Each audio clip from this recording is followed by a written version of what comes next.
చూసి కామెంట్ చేయండి ఫ్రెండ్స్ ఎట్లా పోతుందో.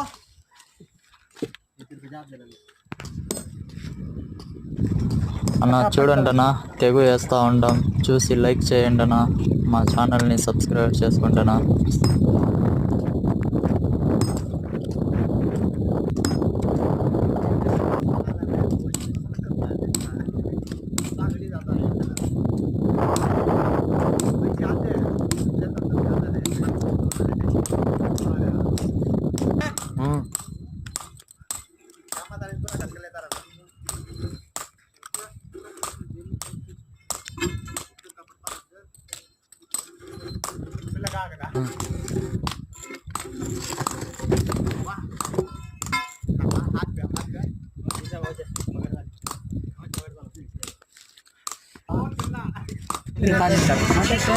అంటే లైక్ చేయండి.